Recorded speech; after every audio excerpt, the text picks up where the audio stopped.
विठला विठला विठला विठला पुंडलीक वरदा श्री ज्ञानदेव तुकाराम पंढरीनाथ भगवान की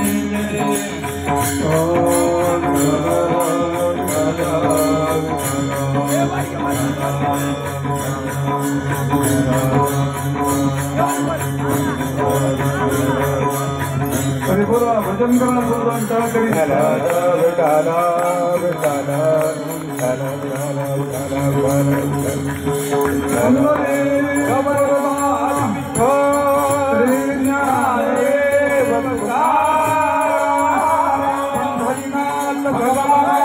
मौली ज्ञानेश्वर महाराज की जगद्गुरु तुकाराम महाराज की जय श्री गुरु भाऊ महाराज की दादा दादा दादा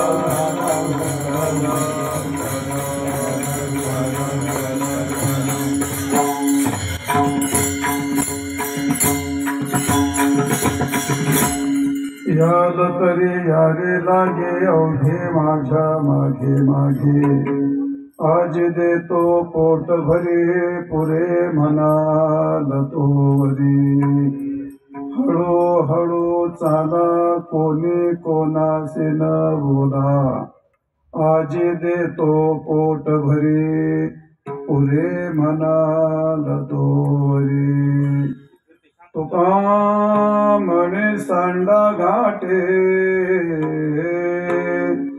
तुका म्हणे सांडा घाटे तेने नका भरू पोटे आज देतो पोट भरे पुरे म्हणाल तोवरी ध्येयं सदा परिभवग्नमभीष्टदोहम् तीर्थास्पदम्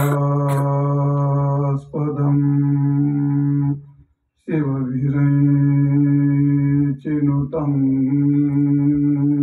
शरण्यम् भृत्यारत्यहं प्रणतपाल भवाब्धिपोतो वन्दे महापुरुषदे चरणारविन्दम् मोजे विभूषितकरा नवनीरदाभा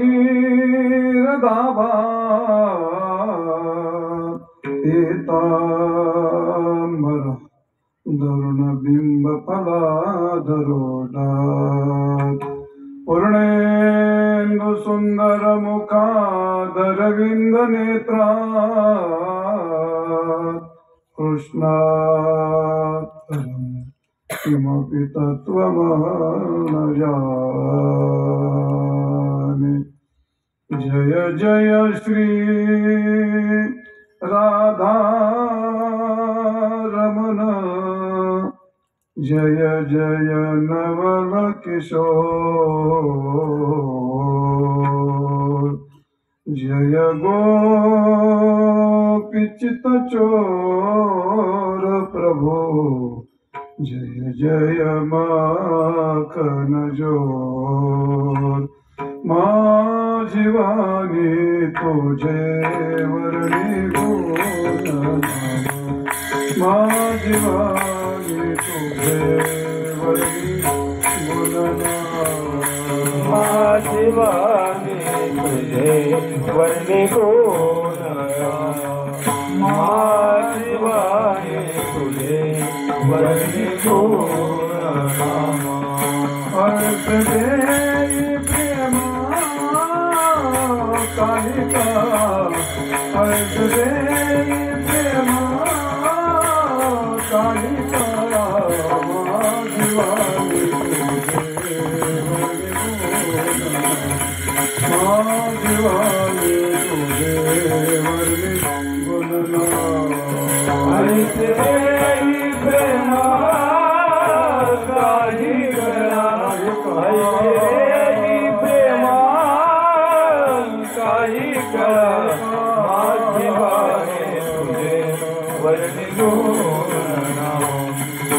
शिवाने तुझे वर्णितो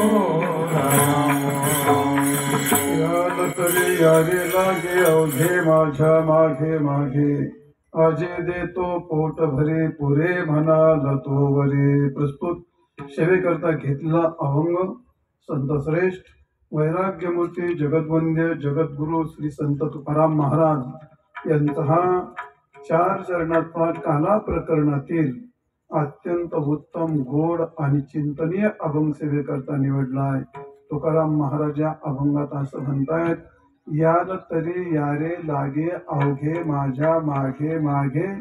भगवान गोपाल कृष्णाच्या मुखातली वाणी तुकाराम महाराज बोलतात. भगवान असं म्हणतात, गोपाळांनो, तुम्हाला जर यायचं असेल, पोटभर खायचं असेल तर तुम्ही माझ्या मागे मागे या. याल तरी ज्यांना ज्यांना सुखाची, समाधानाची, प्रेमाची, भक्तीची, मोक्षाची गरज आहे त्याने, ज्याला गरज असेल तर या, विनाकारण गर्दी करू नका.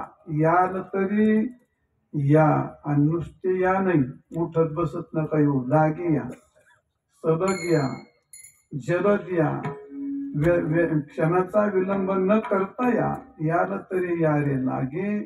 आणि अवघे, अवघे शब्दाचा अर्थ आहे इथं अगदी आस्तंभ पर्यंतम, किडा मुंगी पासून ब्रह्मद्वीपापर्यंत सर्व अवघे शब्दाचा अर्थ आहे पशु पक्षी, स्त्री पुरुष, वर्ण भेद नाही, जाती भेद नाही, लिंग भेद नाही, आश्रम भेद नाही, अधिकार भेद नाही, फल भेद नाही, कोणताच भेद न ठेवता पशु पक्ष्यांना आदी करून पापी चांडाळ जे असतील ते, ज्यांना ज्यांना जीव आहे, जीवत्व आहे ते सर्व. यार तरी यारे लागेन अवघे, पण या, पण माझ्या मागे मागे या, याचा अर्थ मी निर्माण केला मार्ग त्या मार्गाने या.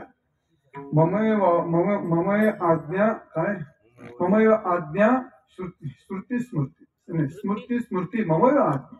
श्रुती आणि स्मृती ही माझी आज्ञा आहे आणि त्या माझ्या आज्ञाने, माझ्या मी निर्माण केलेल्या मार्गाने भगवान असं म्हणतात. याल तरी यारे लागे आणि अवघे माझ्या मागे मागे. माझ्या मागे मागे आलं तर काय देईल मी तुम्हाला? पोटभर देईल. काय पोटभर? गोपाळांना भगवान सांगतात, माझ्या मागे आले तर मी तुम्हाला आज दही, दूध, लोणी भरपूर खायला देईल. याला तरी यायला लागेल अवघे माझ्या मागे मागे. आजी देतो पोट भरी आणि पुरे अगदी तृप्ती होईपर्यंत देतो. फक्त एक करा, तुम्हाला यायचं त्यावेळी हळूहळू या आणि कोणी कोणासंग बोलू नका. बोलले तर गोपींना कळेल, दही दूध खाता येणार नाही. माझ्या मागे मागे या, हळूहळू या, कोणाशी बोलू नका, हालचाल करू नका, तर चोरी करता येईल, दही दूध घेता येईल, भरपूर खाता येईल, मी खाईल भरपूर, तुम्हाला देईल. महाराज म्हणतात, तुम्ही जे तुमच्याकडे असणार ताक,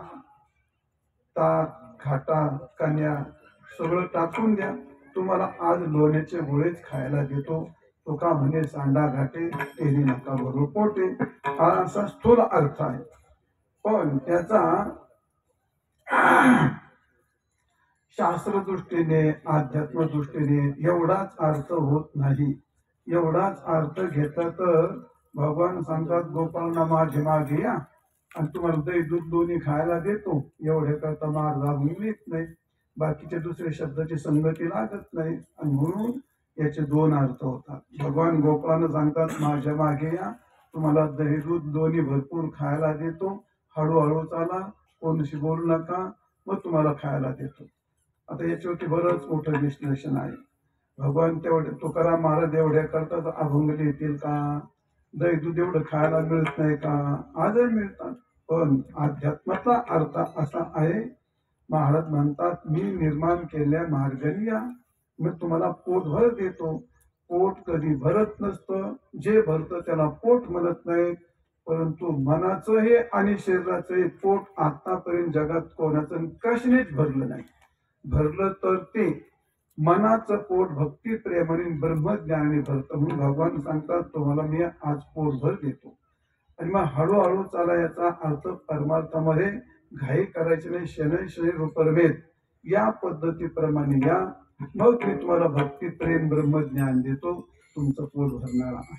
संसार भोगाचा आणि त्यागाचा सर्वाचा त्याग करून काय म्हणतो निष्कलंकित प्रेम देऊन माझ्याकडे तुम्ही या भगवान सांगतात. आणि ते सांडा घाटा, घाटा म्हणजे त्याला म्हणतात कांजी, तांदळाचे पेज असते त्याला पेज म्हणतात, घाटा म्हणतात, कांजी म्हणतात. ते सगळे भोगाचे हे सगळं टाकून द्या, त्यांनी तुमचं पोट भरणार नाही, उलट हाफ करेल. मग त्याच्या तुम्हाला लोणीचे गोळे खाल्ले तर जसं पोट भरतं तसं महाराज म्हणतात संसार सगळ्या भोगाचा घाटा टाकून द्या आणि ब्रह्मज्ञान भक्ती प्रेम हे लोण्याचे गोळे तुम्ही घेतले तर तुमचं पोट भरेल आणि तुम्हाला भरपूर मी खायला देतो. असं भगवान दोन अर्थाने अभंग महाराजांनी लिहिला आहे. असा शब्दशः अर्थ सांगितला. विठाल विठाल विठाल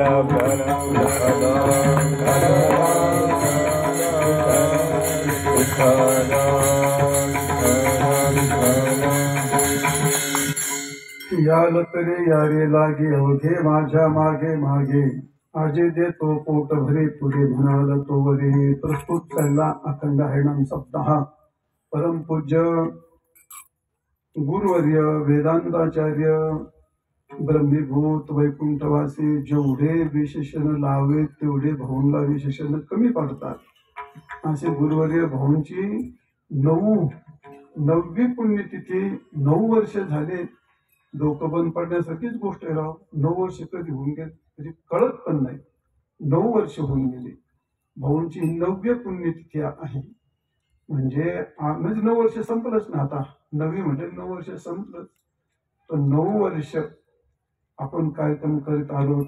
हरिभक्त परायण गणेश महाराज पाटील यांनी 9 वर्ष यथोचित कार्यक्रमाचे वेगवेगळ्या ठिकाणी आयोजन केले, नियोजन केले आणि 9च्या 9 वर्ष, आता हे 9 वर्ष आहे, कुठंही भाऊंचा सप्ताह कमी पडला नाही. जशाला तसा जिथं जातो तिथं असं आहे. त्यांची पुण्य, त्यांचा कृपा प्रसाद पाठीमागे उभा राहतो आणि सगळीकडे झाला. मराठवाड्यात झाला, विदर्भात झाला, तिकडं पश्चिम महाराष्ट्रात आपला पंढरपूरच्या भागामध्ये झाला, करमाळ्याच्या भागात झाला, आता नगर भागातही झाला. नगर भागात नेहमीच होतो, नगर तर माहेर घरच होतं भाऊंचं. सगळीकडे झाले. सर्व सत्य एका चढी एक. अतिशय उत्तम. विदर्भात तर गेल्या वर्षी फार मोठ्या प्रमाणात झाला. भाऊंच्या गावामध्ये फार मोठ्या प्रमाणात त्या लोकांनी फार मोठं आयोजन नियोजन केलं. खूप थाटामाटात केलं त्यांनी. गणेश महाराजांचंच गाव होतं ते, भाऊंचं गाव. असं झाला. 9वी पुण्यतिथी. आणि मग आता आमचे हरिभक्त परायण दत्तू महाराज वाघ, नावच वाघ आहे गड्याच, शरीर वाघासारखंच. पुढे कोणी बोलले नाही असं आहे. मग ते शिवा पैलवान असेल, नाही तर गणेश पाटील असतील, तुंतुनी महाराज असतील, नाही तर जंगले शास्त्री असतील, बोलले नाही कोणी. ते विचारायचं काय काम नाही. मला घ्याने त्याचं कधी बोलतं. मी आपलं म्हातारा झालंय, ते म्हणजे पुरस्कार तुम्हाला द्यायचा. अरे म्हणलं घरातली घरात कुठं असतो का तू असं काय करतो याडवेने? मी सांगतो तुम्हाला द्यायचा. अरे पण घरातली घरात कुठं देतो? ते ऐकून घ्यायचं आणि ते काय नाही. आमचं ठरलंय म्हणला. तुम्ही कोण काय? आमचं ठरलंय. अरे पण माझं ऐकून तर घेशील का नाही? आपण लोकांना देऊ, आपण आपलाच पुरस्कार आपण कसं घ्यायचं, कसं त्याला काय अर्थ ते मला माहित नाही. माझं ठरलंय, आमची मिटिंग झाली, आम्ही सगळ्यांनी म्हटले आणि तुम्हाला द्यायचं. म्हणजे त्या असं आहे दडपशाही सगळे असे. नारळ घ्यायच्या वेळी अशी दडपशाही केली असेल. ह्या वर्षी मला नारळ घ्यायचे ते कोणी बोलायचं नाही. वाघ, नावच वाघ, घडी शरीर वाघासारखं. एक दिवस आश्रमात आला, मीटर बसवलं. हा ते सगळं काढून फेकून द्या. अरे म्हणलं हा 3 लोक इथं बसलाय म्हणला वाघ. ते 5-4 शिवाय दिल्या तिथं. खरपूस माय समोर त्या 6 लोकांना हे पण द्या म्हणले सगळे. वाघच गडी. तर यावर्षी दत्तू महाराजांनी आयोजन नियोजन केलं, चांगलं केलं, मस्तपैकी भव्य प्रमाणात केलं. आणि असे काहीतरी होणं गरजेचंच असतं. त्याच्याशिवाय आपल्या संप्रदायाची, गुरु महाराजांची आपली स्मृती, आपल्या गावातली धर्मजागृती, संस्कृत जागृती राहत नाही. सप्ताह करत असताना खूप त्रास होतो, नियोजन करायला खूप कष्ट होतात, खर्च पण होतो. अनेक माणसाचे मन 17 ठिकाणी असतात, मध्ये राजकारण घुसतं, बरेच रुसतात, बरेचला गोंधळावं लागतं, हे सगळं करावं लागतं. पण जरी ते त्रास झाला तरी ते आपला करणीय आहे. गरिबी असली, भावबंद रुसले, काही भानगडी असल्या तर मुलीचं लग्न येणं केलं प्रकरणी कोण आपण पार पाडतोच ना, करावंच लागतं. तशीच गोष्ट आहे, आपल्या संस्कृती करता, धर्म करता, संप्रदाय करता, आपल्या गुरुमानांच्या भगवंताच्या स्मृती करता आणि आपल्या पापाच्या निवृत्ती करता या गोष्टी कराव्या लागतात. आणि ते आजपर्यंत पिंपळगावांनी खूप केलंय, फार मोठमोठे कार्यक्रम केले. भाऊ होते तेव्हा केले, भाऊच्या नंतर केले, मदन महाराजचे कार्यक्रम केले पिंपळगावांनी. आपल्या परिसरामध्ये पहिला नंबर आगडगावचा आणि पिंपळगावचाच लागतो. पहिल्या तर त्यांनीच खूप मोठे कार्यक्रम केले, मोठे कार्यक्रम केले, आनंदाने केले, भरपूर खर्च केले त्या काळामध्ये. आणि आजही पिंपळगावकडे खूप मोठ्या प्रमाणात आयोजन नियोजन केलं आहे. असो उरल्यानंतर बोलणार आहे. परमपूज्य गुरुवर्य भाऊंची पुण्यतिथी म्हणजे आमच्या सर्व विद्यार्थ्यांना एक वर्षाचा काय म्हणतो आपण त्याला, समारंभ म्हणा, एक सण म्हणा किंवा एक उत्सव म्हणून आपण सगळे करतो. आता सगळेच येतात असं नाही. आता भाऊंचे शिष्यच भलते खांदाडीवर आहेत, सगळे तरी तर गोळा झाले ते मंडपातच नाही महाराजची. मग ते जेवढे ते येतात, येऊन जातात. आता खूप मोठं असलं का तसं होतं, आज तसं चालत राहत. असो आज या ठिकाणी ही 9वी पुण्यतिथी होते. सर्वांनी तुम्ही आयोजन नियोजन केलं, असो धन्यवाद. आमच्या गुरुवर्य भाऊंच्या बद्दल बोलायचं ठरलं तर सर्व कीर्तन बोललं तरी ते कमीच पडणार आहे. काय काय महाराज म्हणतात, देह कष्टविती परोपकारी असे, जगाच्या कल्याणा संतांच्या विभूती आणि देह कष्टविती परोपकारी. पहिल्यापासून अगदी शेवटपर्यंत परोपकाराकरता, विद्यार्थ्याकरता जीवन जगणं, विद्यार्थी तयार करणं आणि जिवंत इमारती उभी करून वारकरी संप्रदायामध्ये फार मोठी विद्वानाची फळी उभी करून देणं. आणि म्हणून भाऊंच्या फळीतले जे महाराज असतील, त्यांच्या वयांचे जे महाराज असतील, त्यांच्या वयातले ज्यांचे आश्रम आणि संस्था असतील, तर त्यामध्ये भाऊंच्या बरोबर कोणाची संस्था किंवा कोणत्या महाराजांचे एवढं कार्य आपलं कुठं पाहायला मिळत नाही. भले त्यांचे मठ मोठे असतील, त्यांचं नाव लौकिक मोठं असेल, त्यांची कथा कीर्तने मोठी असतील, पण आमचे गुरुवर्य भाऊ महाराज यांनी जे मोठं काम केलं ते आमच्यासारखे दगड घडवले आणि त्यांना देवासारख्या मूर्ती तयार करून लोक त्यांच्या पाया पडतात. याचा अर्थ आम्ही काय फार मोठे विद्वान घरात जन्माला आलो केवळ कोणतरी 10 जन्मात तपश्चर्या केल्यात असं काय नाही. आमच्या गुरु महाराजांची कृपा आणि त्या कृपेमुळे आज हजारो विद्यार्थी उभे राहिले. तुंतुनी महाराज शास्त्री यांच्यासारखे विद्वान, बाबूराव महाराज, गणेश पाटील, असे अनेक, आमचे एकनाथ पोळ आहेत, असे अनेक प्रकारचे गुणवान निर्माण झाले. आता काय सगळ्यांची नाव म्हातारपणी आठवत नाही, खूप सगळे असे खूप निर्माण झाले सगळे. मग भाऊंचं मोठं कार्य आहे. भाऊंचं जीवन फार वेगळं होतं. मदन महाराज आणि भाऊ हे दोन जोडी अशी होती. वारकरी संप्रदायामध्ये मदन महाराज म्हणजे समाजाचं स्वतः दुःख वाटून घेऊन कोणा कपडा, कोणा अन्न, हे सगळं मदन महाराज खूप करायचे. आणि भाऊ म्हणजे परमार्थाच्या बाबतीमध्ये म्हणजे एकूण एक परमार्थ सावरून घेण्याकरता आणि एक माणसाची गरज सावरून घेण्याकरता असे दोन महात्मे होऊन गेले. आणि या दोन्ही महात्म्यांच्या, या दोघांची मला खूप सहवास लाभला. खूप म्हणजे 1979 ते 1979 तर 94 पर्यंत म्हणायचं, तिथपर्यंत मला यांचा सहवास लाभला. खूप शिकायला मिळालं. सगळंच काही जीवन त्यांच्या संबंधित घडलेलं आहे. असो आणि म्हणून आज भाऊंची पुण्यतिथी आहे. त्या निमित्ताने कालच कीर्तन माझ्याकडे येत असतं. गणेश महाराजांनी खूप वेळा आग्रह केला, मी म्हातारा झालोय आता तुम्ही करायला पाहिजे कीर्तन. तुम्ही ऐकतो तुम्ही करा, मग नंतर मी करेल. म्हणजे तुम्ही जोपर्यंत ऐकतो माझी दयाची वाट पाहते तर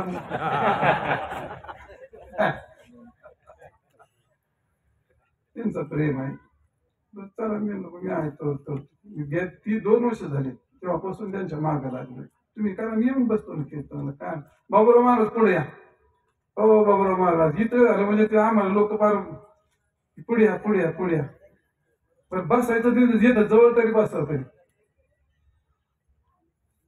आता त्या मागच्या टोकात बसले त्या माणसात तिथे. मग तिथल्या माणसं म्हणलं पाहिजे काय माणसं आहेत बोलता. तुम्हाला इतक्या लांब ठेवून आम्हाला महाराष्ट्र जगायचं का नाही. आमचं वैल नाव लागेल तिथं कार्यक्रमाचं कीर्तन होतं. दिनांक टायमिंग इथं त्यावेळी. हा हा आणि त्यावेळी तो पुंडलिक तिथं कीर्तन करीत होता. त्यांनी मला बोलवलं नाही. आपल्या संप्रदायात असे काही हिरे जन्माला आलेले आहेत. तिकडे गाजर बसा बर खाली बसा खाली बसा गाजर डोक्यावर का बसा पण पुढे येऊन बसा. विठाल विठाल विठाल.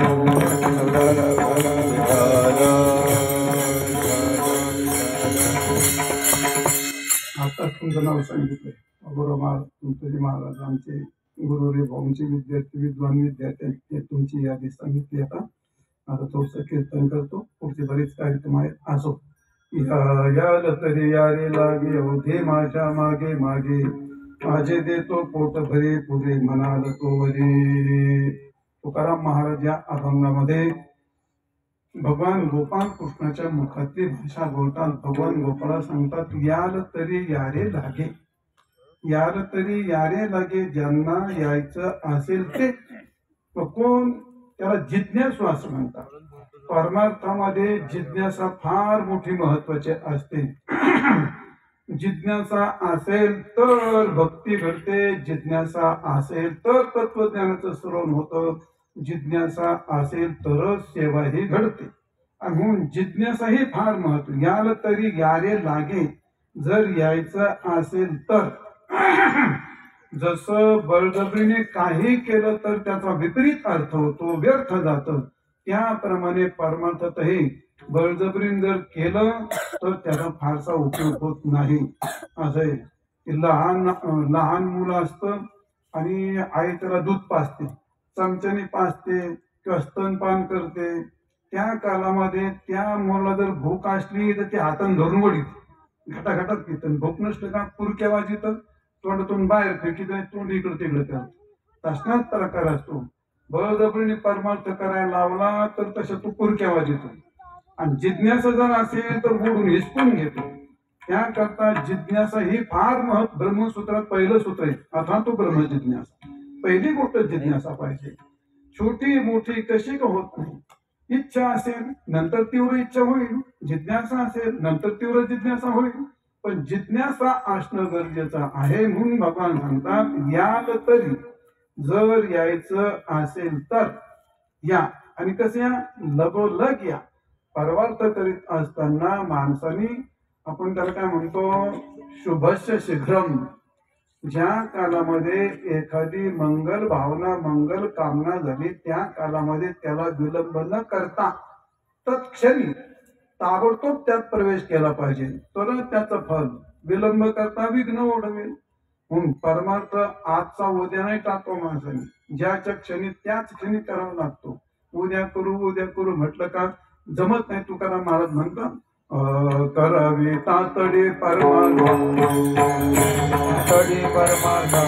करावे तातडे परमार्थ संत समागमे करावे आवडे संत समागमे करावे आवडे संत समागमे करावे आवडे संत समागमे करावी आवडी करावी तातडी परमार्थाची करावी तातडी परमार्थाची करावे तातडी परमार्थाची करावी तातडी परमार्थाची. संत समागमे धरावे आवडी आणि करावी तातडी परमार्थी किंवा परमार्थाची. तातडी करायची लागे या लगोलग या. परमार्थामध्ये तातडी करावी लागते. परमार्थ करत असताना तातडीची गोष्टच लक्षात नाही. परमार्थ करायची जिज्ञासा निर्माण होतो. डोक्यातच येत नाही माझ्या. असं तातडी करायची तर लांबच गोष्ट असते. पण मग परमार्थ करत असताना शतम विहाय, कमी कर आवाज नवनाथ, माईक करून आवाज आपतोय. शतम विहाय भोक्तव्यम, 100 काम टाकावे तर त्यांनी पहिलं भोजन करावं. आमच्या सगळ्यांच्या डोक्यात पहिलं स्टोक पाठी, शतम विहाय भोक्तव्यम. 100 काम टाकायचे आणि पहिलं जेवायचं. शतम विहाय भोक्तव्यम आणि सहस्रम स्नानमाचरित, पण पुढचं झालं 1000 काम टाकावेत पण पहिलं स्नान करावं असं आहे, आणि मग भोजन करावं. नंतर दुसरं टोक येते सहस्रम स्नानमाचरित, पहिलं शतम विहाय भोक्तव्यम. हे आमच्याकडे काही असे नमुने असतात, थंडीचे दिवस असतात, लय गार लागत आंघोळ करायला, नुसते कपडे काढत येते. कपडे काढ का दुसरे गंज उघडले ते तच गंज घेतं. आय आज लय गार आहे, आज लय गार आहे, म्हणजे आंघोळ करायच्या आधी आज लय गार आहे.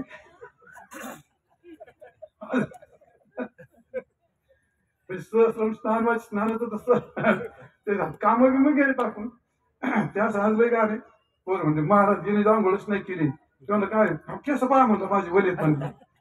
ते दुसऱ्या दिवशी म्हणलं हिने आंघोळ नाही केली, याचं कर्दुरा पहा म्हणलं, दुसऱ्या दिवशी कर्दुरा करून आलं. सहस्रम स्नानमाचे, 1000 कामं टाकून माणसाने स्नान करावं, 100 कामं टाकून माणसाने भोजन करावं. म्हणजे शतम विहाय भोक्तव्यम सहस्रम स्नान माचरेत आणि लक्षम विहाय दातव्यम, 1,00,000 कामं टाकावेत आणि जे हातात आलं त्याचं दान देऊन टाकावं असं आहे. पण कोटीन त्याप्पा हरिम भजेत, कोट्यावधी कामं टाकावेत आणि पहिलं हरिभजन कीर्तन, कीर्तनाला जायचं असेल तर जायचंच असतं. आज जाऊ उद्या जाऊ, आज जाऊ उद्या, सप्ताह संपून जातो असा प्रकार होतो. आणि मग जाऊ जाऊ करता सगळं राहून जात असतं ते. म्हणून सहस्रम काय म्हणलं आपण, कोटीन त्याप्पा हरिम भजेत. 100 कामं टाकावेत आणि माणसाने पहिलं भोजन करावं, 1000 कामं टाकावेत आणि पहिलं माणसाने स्नान करावं. इंद्राला झालेलं पाप 3 वेळा स्नान करून त्या पापाची निवृत्ती केली आहे. तुम्ही दुपारी वड्यात विहिरीत जरी आंघोळ केली तरी पापाचं क्षालन करतं स्नान, आणि त्यामुळे स्नान करणं हे पाप क्षालनाचं एक साधन आहे. त्यामुळे स्नान करत असताना नामस्मरण करणं, गंगेचे यमुनेचे व गोदावरी सरस्वती या गोष्टी जर केल्या तर ते स्नान सुद्धा पाप दूर करतं अशा प्रकारे. म्हणून स्नानाचं महत्व आहे. 1000 कामं टाकून स्नान केलं पाहिजे. आंघोळ नाही म्हणत मी, स्नान म्हणतोय. आंघोळ वेगळी, स्नान वेगळं असतं. आंघोळ म्हणजे वरून ते शावर चालू करून द्यायचं, इकडे साबण लाव तिकडे साबण लाव, कशाचा हरी आला आणि कशाची गंगा आली, गंगा गेली आणि हरी गेला, काहीच नाही. दुसरे साबणाचे नादात साबणाचा वास घेतो, इकडं घाल तिकडं आहे, त्याच्यात पुढे त्याला काय मळ लागलेला असतो, काय कळत नाही माणसाला स्नान करणं. तास आहे माणसं त्या बाथरूमच्या बाहेर निघत नाही. त्याला आमच्या लहानपणी उघड्यात दगड रांगोळी करायच्या, आता काही इकून पाणी घेतलं भरपूर मागून कोरडच, मागून कोरडच राहिलं का अशा हात पुसला का झाला. मग तासभर त्या बाथरूम मध्ये जातो, काय करतो, पुढं साबण चोळीतो.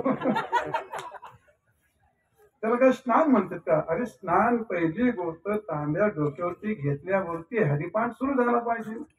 गंगेची यमुनेची गोदावरी सरस्वती नर्मदे सिंधू कावेरी जलेस्मिन् सन्निधिं कुरु. गंगा गंगेत यो ब्रूयात् योजनानां शतैरपि जन्मशतं कृतं पापं स्मरणेन विनश्यति. दृष्टा तु हरेत् पापं पृष्टा तु त्रिधर्नयत्. प्रसंगेन याति गंगा मोक्षदा तु फल अवगाहितः. स्नान करत असताना तुम्ही नुसतं गंगा गंगा म्हटलं तरी ते मोक्ष देण्यास समर्थ असतं, इतकी गोष्ट आहे. तो नुसतं पाण्याला तीर्थाची भावना केली, स्पर्श केला तरी सुद्धा पापाची निवृत्ती होते. एवढं स्नानाचं महत्व असतं. म्हणून 1000 कामं टाकून स्नान करा. आणि काय लक्षम विहाय दातव्यम. एकदा धर्मराजाकडे एक ब्राह्मण दान मागायला तो म्हणला, महाराज माझे लेकर बाळ उपवाशी मारायला लागले, मला काहीतरी दान द्या, माझ्या मुलाची मुंज आहे त्याला काही खर्च लागतो, मला दान द्या. तुम्ही आता दिला सगळे, पण तो आता उद्या ये, म्हणजे उद्या सकाळी मी जरा कालचं सभेत आमचं भीमदादाने हे गोष्ट ऐकली. तुम्ही तर बरं मनपाठीमागे गेला. भीमदादा वर गेले. त्या राजवाड्यावरती एक व्यवस्था होती, फार मोठीची घंटा होती. काही एक विशेष काय आघटित घडलं तर मग ती घंटा वाजवायची. भीमदादावर गेले, दाना दाना दाना घंटा वाजवली. घंटा वाजवली केली की सभा भरली. तिथली पद्धत होती, परंपरा होती ती. काही ठिकाणी परंपरा असते. आमच्या आश्रमात काही विशेष असलं, पोर एका मिनिटात गोळा करायचे असले तर ती घंटा आहे. ते घंटेचे 2-3 टोल द्यायचे. टोल दिले का एका मिनिटात लोक ती पोर काय हातात लुंगी असले एका टोपी डोक्यात तरी पळत येते. त्याला माहिती काठीचे पटके पळत सगळे एका मिनिटात तिथे येतात. तशी ती एका मिनिटात सभा भरली. झालं काय, कोणी घंटा वाजवली? भीमदादाने वाजवली. काय वाजवली? काय काय आघटित काय घडलं? भीमदादा काय आघटित घडलं? काय नाही म्हणजे आमचे बंधुराज धर्मराज हे उद्या सकाळपर्यंत जिवंत आहेत. याचा आंदोलन ही मोठी अद्भुत घटना आहे. अरे म्हणजे याचा अर्थ काय? तुम्ही एक ब्राह्मण दारात भिक्षा मागायला आला आणि ते म्हणजे उद्या सकाळी या. म्हणजे याचा अर्थ उद्या सकाळपर्यंत धर्मराजा जिवंत राहणार आहे. याचा मला मोठा आनंद झाला. का? तुकाराम महाराज म्हणतात एका क्षणाचा जर भरोसा नाही तर लक्षम विहाय दातव्य म्हणून तुकाराम महाराज म्हणतात. क्षणभंगोर नाही भरवसा. चुकला क्षणभंगोर नाही भरवसा. वारे सावध थोडा मायाच्या. क्षणभंगुर नाही भरवसा. वारे सावध थोडा मायाचा. क्षणभंगोर नाही भरवसा. वारे सावध थोडा मायाच्या.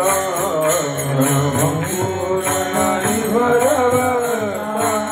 वारे सावध थोडा मायाचा. काही नकल माझा गळा पडेल भाता. पुढे हुशार घोरा रे ओळखा. ओळखा राम राम स्मराने. राम राम स्मराने. राम राम स्मराने. राम राम स्मराने. पुढे हुशार थोरा हे ओळखा. अरे म्हणा बरो. ओळखा. ओळखा. राम राम स्मराने. राम राम स्मराने. राम राम स्मराने. राम राम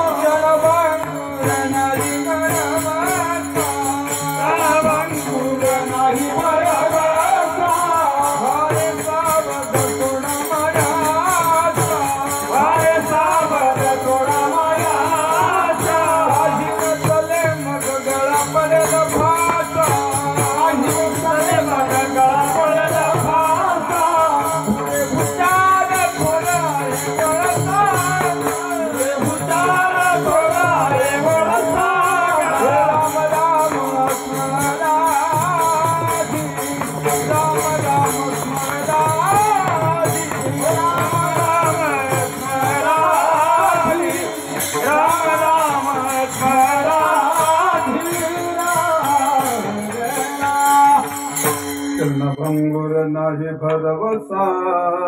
भारे सावध तोडा मायाच्या. काही नचले मग गळा पडेल भासा.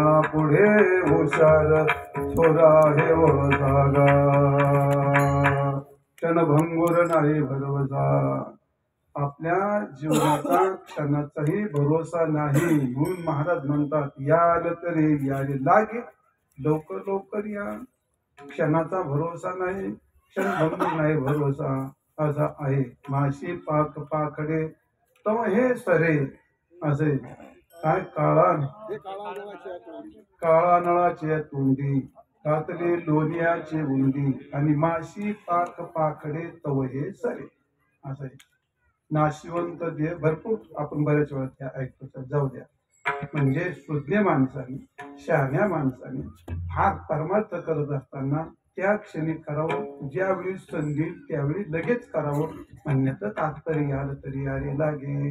आणि अवघे माझ्या मागे मागे, अवघे म्हणण्यामध्ये सर्वांचा प्रवेश आहे, सर्वांचा प्रवेश आहे. परमार्थ करण्याकरता इथं कोणत्या प्रकारची वर्गवारी नाही. संसारात वर्गवारी येते. लग्न कोणाचंही करता येतं का? तुमचं शास्त्री लग्न कोणाचंही करता येईल का? नाही. आता लोकांनी ठरवलं आपल्या दोघांचं लग्न करायचं. नाही, आपल्याला कोणी पुरी देणार नाही, तो वाचवा ना तुम्ही. पण लोकांनी ठरवलं समजायचं. गणेश महाराज म्हणते बापून एकटेच का या दोन माणसाला पण आपल्यासारखं करू. ठरलं त्यांचं. जमणार आहे का ती गोष्ट? वर्गवारी येते, त्याला वय येतं, त्या सगळ्या गोष्टी अडचणी येतात. प्रत्येक ठिकाणी वर्गवारी येते, अडचण येते. प्रपंच कोणालाही करता येत नाही. राजकारण कोणालाही करता येत नाही. गावकारण कोणालाही करता येत नाही. शेती कोणालाही करता येत नाही. उग कोणी एखादी बाई पोरगी उठली लागी नांगर धरलंय जमत बाबा हो. शेती करायला एक विशिष्ट वय लागतं, राजकारण करायला एक विशिष्ट पिंड लागतो, कर्म करायला एक विशिष्ट पिंड लागतो, संसार करण्याकरता एक विशिष्ट वय विशिष्ट भानगडी लागतात. परमार्थाला एखादं काय नाही. म्हातारही करते, आंधळे करते, बाई करते, पोरगी करते, लहान मुलं करतात. कोणी परमार्थाला प्रश्न पुढे येतो. प्रपंच करत असताना पहिली जात आडवी येते. प्रपंच करत असताना दुसरी गोष्ट विद्वता. तो शिकला नाही तरी शहाणा पाहतात. आमच्या लहानपणी लग्न जमत असताना फेटा बांधावा लागत होता. कोणाला? नवरदेवाला. त्याला काय म्हणतात, धोतरनार म्हणायचे किंवा साखरपुडा म्हणायचे. साखरपुडा जर त्या पोरला फेटा बांधता आला तर ते पोरग चाणक्य आहे, ते हुशार आहे, तर त्याला पोरगी द्यायची. तिथं परीक्षा व्हायची, फेटा बांधायची. मग मागून लोकांनी म्हणतं काय करतात, जाऊ द्या राव, शिकलेले पोर आहे. आजकाल लोकांना तरी पुढे फेटा बांधता येतोय. तिथून ढकल गाडी सुरू झाली लोकांची. इथं पहिली विद्या. आज ही मुलगी द्यायची का पहिलं तू किती शिकलेला आहे, पहिल्या डिग्री तपासल्या. आज मुलगी द्यायची ना, तू किती शिकलेला आहे, तू किती पिहाताड आहे, पुढचं मला तो किती टिंब आहे. समज बसा ना. असं नाही लवकर समजत, हे लवकर समजत. ही कॅटेगरी पाहिजे जाते मुलगी. पण विदर्भात अजून गणेश महाराजांच्या भागात महाराज नवरा शोधून शोधून सगळ्यात मोठा हुंडा देतात तिकडं. महाराज मुलगा असेल तर शोधून शोधून त्याला पोरी देतात. का? पक्की खात्री नाही माहिती, मुलाचा जीव घेणार नाही आणि मुलीला त्रास देणार नाही. गोवा लोकांची खात्री नाही माहिती. बाकीच्यांचा काय भरोसा आहे? मग साहेब येते दुनिया काय, पण बाकीच्या भानगडी पाय ना तू. बाकीच्या भानगडी पाय. म्हणजे याचा अर्थ प्रपंच करायला पहिली जात आडवी येतेच. किती जरी मोठमोठ्याने बोंबलले जाती आता नष्ट करा आणि भानगड करा, डायरेक्ट स्वतःची पोरगी तरी मारून टाकतात, नाही तर ज्यांनी आंतरजाती ते पोरग तरी मारून टाकतात, नाही तर आईबाप तरी फाशी घेतात. नाही समाज स्वीकारित. बस खरी गोष्ट आहे, त्यात काय आहे का नाही ते सोडा. समाज ते स्वीकारायला तयार नाही. म्हणजे लग्न करायला पहिली जात आडवी येते, दुसरी गोष्ट विद्या आडवी येते प्रपंच करण्याकरता, असं आहे. आणि तिसरी गोष्ट, सगळ्यात महत्वाची गोष्ट, रूप. चटणी पोरगी असतील करील का कोणी? मारुती करशील का तू? आपला विषय संपलेला आहे म्हणा. दुसऱ्या डोळ्याची नंबर 10 कोणी करील का? नाही करणार ना. नक्क्या नाकाच्या शिवर. अरे लोक दात पाहतात, नाक पाहतात, कलर पाहतात, डोळे पाहतात, आता तर तिसरंच पाहतात होतो, रिपोर्ट पाहतात. कशाचा रिपोर्ट? रक्त तपासून घेतात त्या रक्ताचे रिपोर्ट पाहतात त्या. अरे आमच्या लहानपणी पोरगी नव्हती पाहाड चान्स. तो मामा काका गावात गणपतराव, तुझ्या पोरला ती पोरगी दिली बरं का, ते आज चांगली पोरगी, हा लय चांगली. म्हणजे त्या बापाला माहित नाही असं जमायचं. आता ते पोर खूप शिकलेले बी आकली असलेली. अक्कलच नाही. शिकलं म्हणजे काही शहाणा असतो असं लागलं, ते खिशात तेच घेऊन जातात. कशाला? पुरीची उंची मोजतात. नेमकं कशाची उंची मोजतो हे मला अंदाजच नाही त्याचा. उंची कशाची मोजित होती?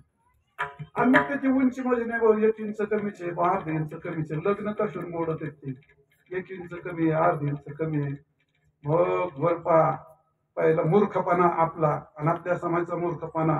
कातड पाहिल्या जातं, उंची पाहिल्या जाते, रिपोर्ट पाहिल्या जातो, पण तिचे संस्कार आणि तिचा स्वभाव तुमच्या बापाला कळत होता. हा? अरे जो सुज्ञ असतो त्याचा कलर नाही पाहत, तिचे फावळे दात नाही पाहत, तिचं नाक नाही पाहत.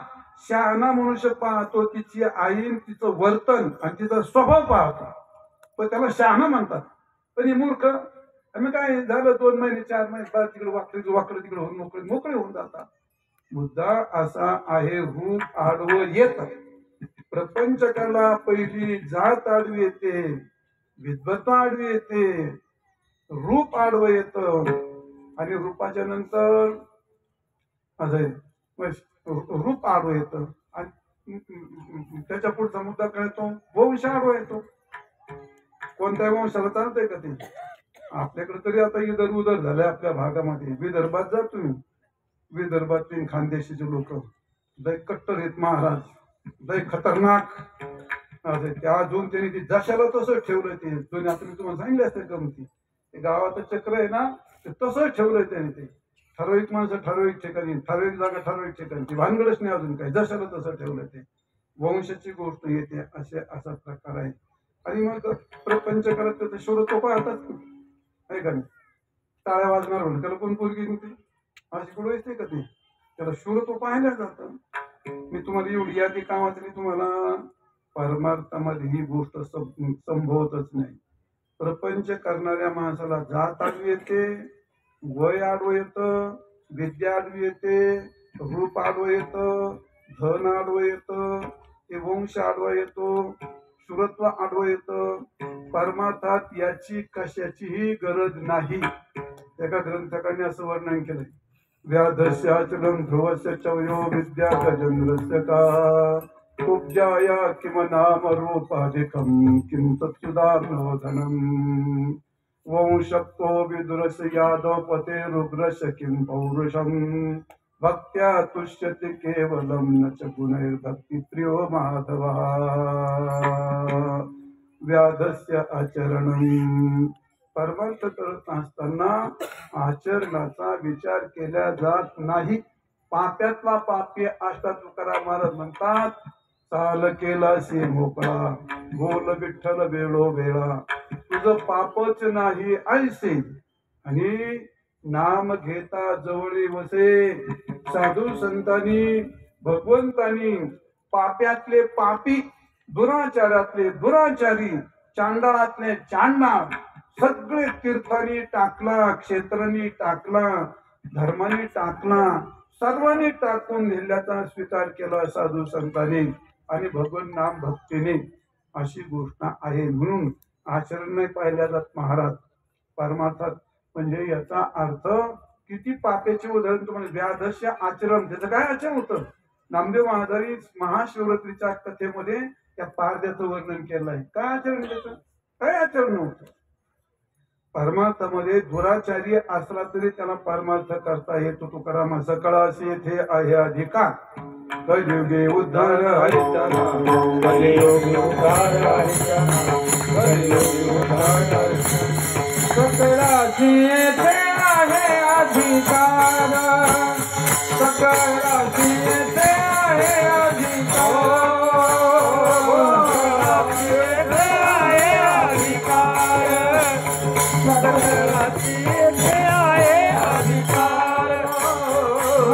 कलियुगी उद्धार हरिचंद्र, कलियुगी उद्धार हरिचंद्र. विठ्ठल विठ्ठल म्हणावे उभेरा, विठ्ठल विठ्ठल म्हणावे उभेरा.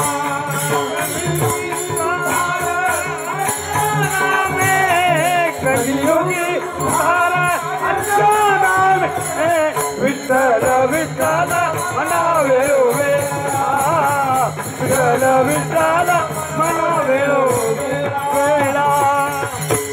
सकळाशी येथे आहे अधिकार. सकळाशी येतात काय? काय कोणी जसा असेल तसा पापी चांडाळ आधी करून बरं आहे नाही. तारली भिल्लीनी कुंटीनी सकळांशी येते. सर्वचे सर्व कोणी कसाही असला तरी येथे पाप्याचा दुराचाराचा विचार केला जात नाही. वाल्या कोळीची गोष्ट आहे, आजमेळाची गोष्ट तुम्हाला हजारो उदाहरणं सांगते, तरी एवढं लांबलं तर सांगायला वेळ नाही. पण इथं आचरणाचा कोणताही विचार केला जात नाही. महाराज म्हणतात या रे या रे लहान तो या ते भरते नारी नर करावा विचार नलगे चिंता कोणासी. इथं काही अडचण नाही. व्याधशाचरण ध्रुवस्य वयो म्हणजे ध्रुव बाळाचं 5 वर्षाचं वय होतं. तो पारधी दुराचारी होता. शबरी ही भिल्ल जातीची होती, पण तरी त्याचा विचार केला नाही. भगवंतानी त्यांचा उद्धार केला.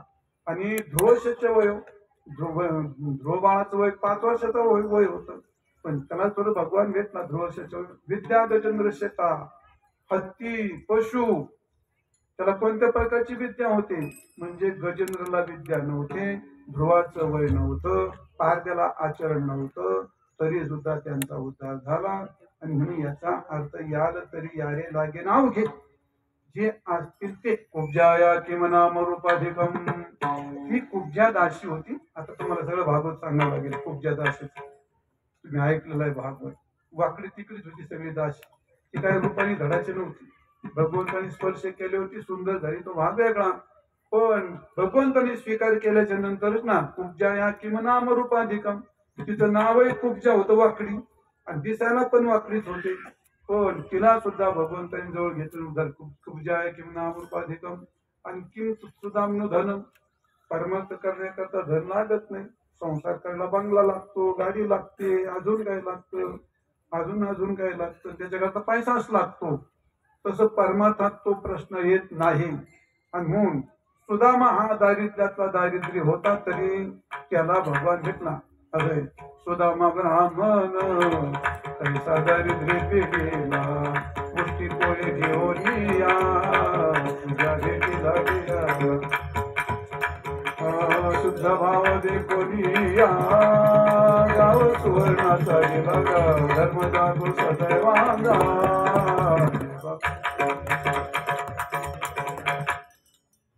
काय करणं पुढे गेला. हा विठोबाचा धर्म जागो त्याचे चरणी लक्ष लागो. मला एवढंच येतं, नको वाचू.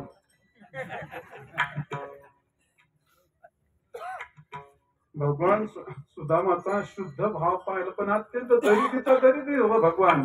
दरिद्री असूनही भगवंतानी त्याचा उद्धार केला. म्हणून वंश कोविदुरश यादव पते वंश उपजाया किम नाम रूपाधिकम किम सुदामनो धन.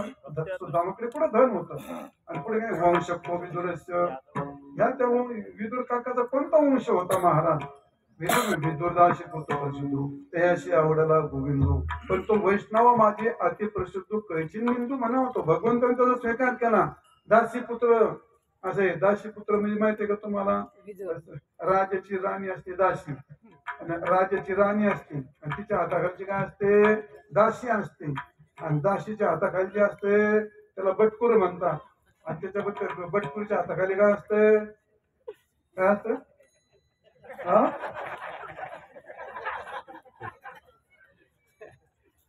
दासी उपदासी. तिच्या हाताखाली तिला बटकुर असते, त्याच्या खाली नितकुर असते. ते मापाचे असतात.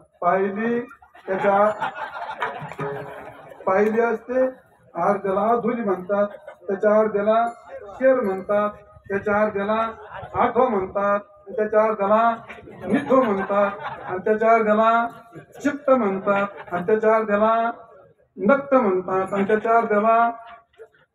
झाली का बुद्धी तुमची. चित्त निप्त आगली पावली चवली गेलं सगळं, काही शिल्लक राहिलं नाही.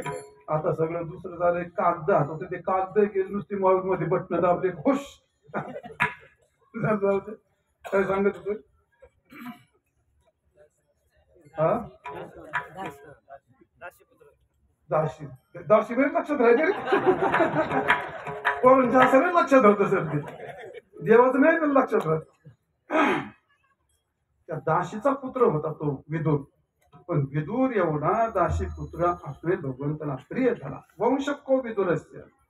यादवपतीचे किंवा पौरुषम, म्हणजे तो यादवपती असणारा उग्रसेन त्याच्याकडे कोणतंच पौरुष नव्हतं, तरी भगवंतांचा स्वीकार केला. मुद्दा असा सांगायचा आहे, भगवान हे पाहत नाही, जात नाही, वय नाही, विद्या नाही, रूप नाही, नाम नाही, धन नाही, आचरण नाही, हे काही पाहत नाही भगवान.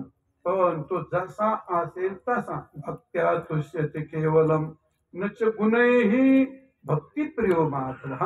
भगवान भक्तीचा प्रिय आहे म्हणून भगवान म्हणतात, अवघे तुम्ही जसे असाल तसे याल तरी यायला लागेल. आणि अवघे माझ्या माझ्या मागे मागे एमे मत विदन्यते म्हणून तिष्ठन्ति मानवा श्रद्धावंतो न सूयंतो मुच्यन्ते तेपि कर्मभी. जी माणसं माझ्या मागे माझ्या मार्गाने येतात ती माणसं पापातून मुक्त होतात. विठाल विठाल विठाल विठाल विठाल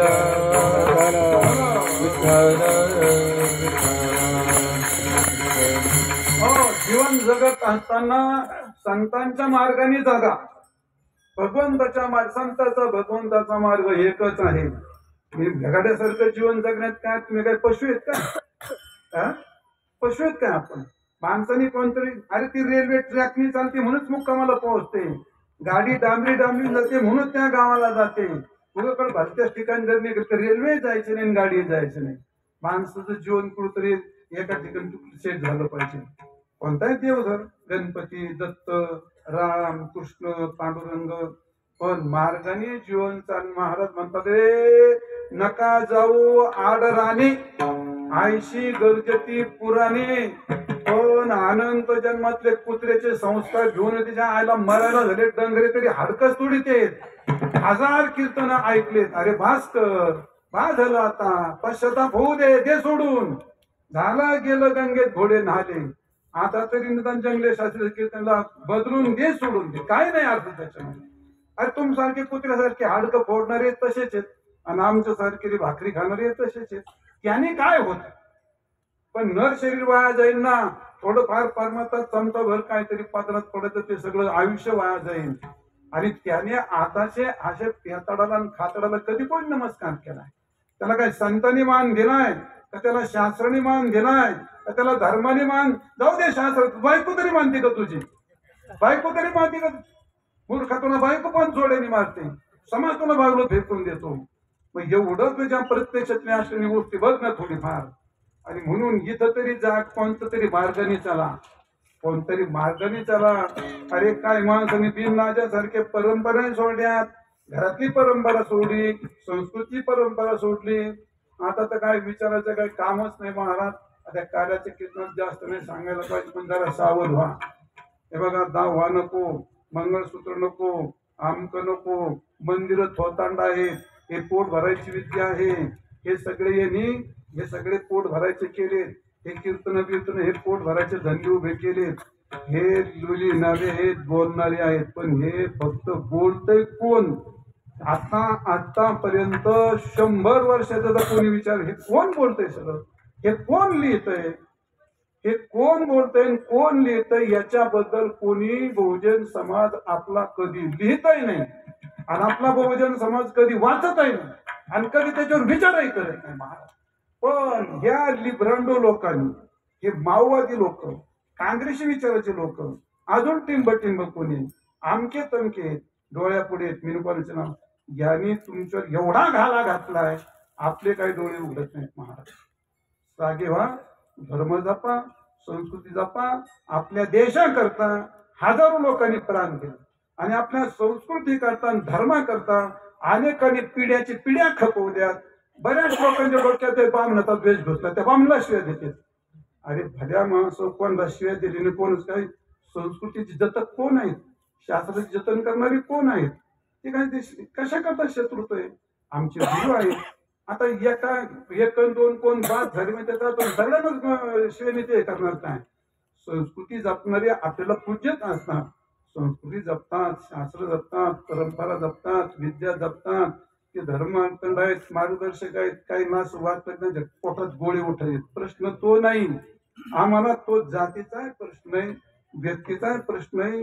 आमची संस्कृती, आमचा संप्रदाय, आमचा धर्म कोण जगवतो तो आमचा गुरुबंधू आहे, तो आमचा पानप्रिय आहे. आणि जर आमच्या संस्कृतीवरती, आमच्या संप्रदायावरती, आमच्या परंपरेवरती जो घाला घालतो, तो जरी आमचा भाऊ असला तरी तो आमचा शत्रू आहे. विठाल विठाल विठाल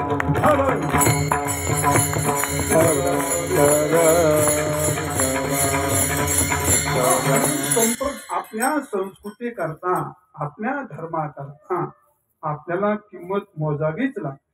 आपली परंपरा आहे, आपले धर्म आहेत, आपली संस्कृती आहे, आपल्याला ते करावं लागतं. ती गोष्ट तो असो भाग तो कशा करता सांगितलंय तुम्हाला, हे म्हणजे एकूण कशा करता सांगितलं, हे मार्गाने जावं लागतं, मार्गानेच टिकावं लागतं. मार्गानेच आता आपलं पिंपळगाव असेल, आगडगाव असेल, डोंगरगण आहे, पिंपळ, आपण आपल्या परिसरामध्ये काहीतरी मार्गाने चालू. तुम्ही काय एवढ्या बाया जमून दाखवा बरं, कशाला एवढ्या शांत बसून दाखवं, जमत्याल का एवढ्या, बसत्याल का शांत? लग्न त्याच्यापेक्षा निम्याच असत्या. पण काय बोलत या, कोणतं हिंदू त्यांचं उतर येतं, 4 वेद बाहेर काढत्यात. किती शांत बसा, शांत, 1 मिनिट शांत झालं का कुरकुर कुरकुर काय बोलतात मला अंदाजच नाही त्यांचा. पण ही माणसं माग पाहन तुम्ही कशी सीता, तारा, मधुधरा, म्हणजे ह्या मार्गावर चालणार आहे. ही गोष्ट जी माणसं मार्गावर चालतात, पंथाच्या मार्गावर चालतात, ती माणसं हुकम म्हणजे परमार्थाच्या धर्माच्या हुकमात राहतात. एवढी माणसं शांत बसणारच नाहीत पुढे लागणार. असे ही सगळी माणसं धर्माची कक्षा कशी माणसाला ओढून आणते, शांत बसवते. कसंही कीर्तन असू द्या तुम्ही, सगळ्याला कीर्तन चांगलं करता येतं अशातला काय भाग नाही, सगळ्याला उत्तम गाता येतं अशातला भाग नाही. काही माणसं विक्षिप्त पण बोलतात, तरी सुद्धा पुढची माणसं ऐकून घेतात. काही मध्ये कोणी उठवतो, कायला असं बोलतो, पैसे खाली कुठे म्हणू शकता. कीर्तनकार म्हणतात का? नाही. का म्हणत नाही? हे एका मार्गाच्या संस्कारात बांधलेले असतात. त्यांना माहिती या व्यासपीठावरचा उभा राहणारा हा संत आहे, देव आहे, भली दुनिया काही असो, एक मार्गाने बांधलेली आहे. म्हणून माणसाचं जीवन एका मार्गावर चाललं पाहिजे. तुकाराम निळोबाऱ्या सांगतात, मार्ग दावली केली आधी दयानिधी संतते पुढे तेनीची पंथे चालो जाता, न पुढे गुंता कोठे काय. त्याच बागे डोळे ऐकून जा, नका जाऊ आडराने ऐशी गरजती, डोळे झाकून जा, असा पंथ आहे. हे मे मतमिदन नित्य भगवान सांगतात, याल तरी या आणि हा उघे या, पण उगत तिकडे तिकडे वर थोबाड करू नका चालू. माझ्या मागे या, माझ्या मार्गाने या, संतांच्या मार्गाने या. मार्ग जाऊन वेद मार्गी मुनी गेले, त्याची मार्गी गेले, त्याची मार्गी झाली नकळती विषयांना, उघड होई काल कागनु झाला, सर्वकारी हरतो ज्ञानदेव निवृत्ती जा, द्वैत सर्व निरत धर्म जागो सदैवांता, आंधळ्या तुझी देतो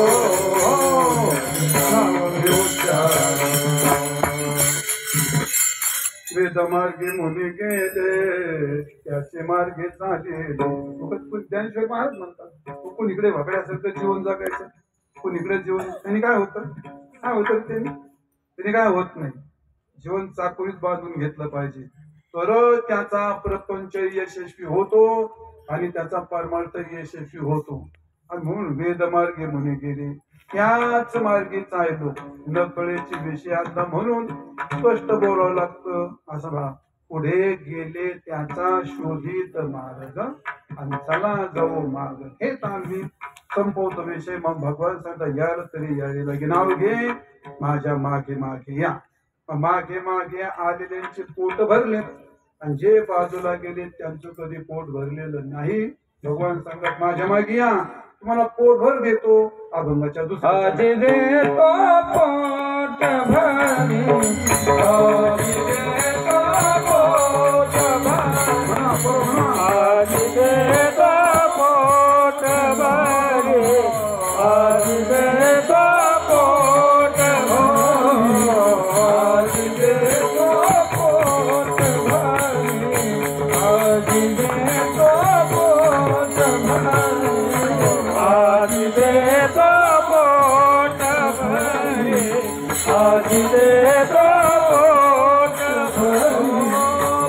पूरे मनाला तोवरे पूरे मनाला आज दे तो पोट भरी आज दे तो पोट भरी पूरे मनाला तोवरे पूरे मनाला आज दे तो पोट भरी आज दे तो पोट आज देतो पोट भरे पुरे म्हणाल तो भरे. भगवान सांगतात तुम्हाला पोट भर देतो. वर पहा, पोट असतं ते कधी भरत नाही आणि जे भरत त्याला पोट भरत नाही. आतापर्यंत कधी कोणाचं पोट भरलं का? नाही. पोट कोणाचं भरत नाही. जे भरत त्याला पोट भरत नाही. पोटाची गोष्ट फार भयंकर असते. म्हणून पोट कधी भरत नसतं. असा प्रकार आहे. पोट कधी भरत नसतं. माझे जेवढं जेवढं काही केल्या जातं ते सगळं पोटा करतात असतं. माणसं शेती का करतात? पोट भरण्याकरता. हे विद्यार्थी दिवे लावू अभ्यास का करतात? पोट भरण्याकरता. आणि नोकऱ्या करतात पोट भरण्याकरता. व्यापार करतात पोट भरण्याकरता. आणि राजकारण करतात ते म्हणजे साहेबाला कोण नाही म्हणे बरं का. उगाच तुम्ही काय म्हणत. जी जी गोष्ट केल्या जाते ती पोटाची गोष्ट माणसाच्या पुढे येते. शिक्षण असू द्या, शेती असू द्या, व्यापार असू द्या, नोकरी धंदा असू द्या, पहिलं त्याच्या डोळ्यापुढे पोटाची समस्या असते. साहेब तुम्हाला वेळ आहे का? बस हा नाही नाही नाही खूप काम असतात. मला तिची इतर माहित नसतं. मला कल्पना. लय आनंद लय आनंद. बर काय आनंद लय आनंद. मी तर 10 मिनिटात बोलत मलाच आमचं. पण माझी भावना अशीच आहे, आपल्यामुळे कोणाला त्रास नाही पाहिजे. समाजातला मित्राला खूप वंचन असतात. 1000 माणसं असतात. आम्ही प्रत्येक व्यक्ती मला असं पुढच्या व्यक्तीची अडचण पहिल्यांदा समजून घ्यायचं सवय मला. आपल्यामुळे त्यांना डिस्टर्ब नसतं. कुठं काय आग्रहासारखं नाही. तुम्ही बस आम्हाला आनंदाचे केलं तुम्ही बस 10 मिनिटं आहे का आपलं संपायचं काय 10 मिनिटात 12 वाजता संपणार आहे सगळं. जे देतो पोट काय सांगतो पोट कधी भरत नाही. कबीर महाराजांचं फार गोड वर्णन केलं. कबीर महाराज म्हणतात पेट बडा बाका सबसे लगा दिया धोखा. पेट बडा बाका सबसे लगा दिया धोखा. पेट बड़ा बाका सबसे लगा दिया धोखा. पेट बड़ा बाका सबसे लगा दिया धोखा. एक सन्यासी देख फकीर घर मागे टुकरा. सन्यासी देख फकीर घर मागे टुकरा. एक आसन पर कोई नहीं बैठा. एक आसन पर कोई नहीं बैठा. इसे पेट का करा. पेट बड़ा दिया धोखा.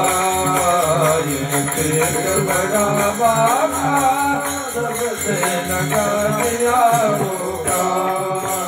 पेट बड़ा बाका सबसे लगा दिया धोखा.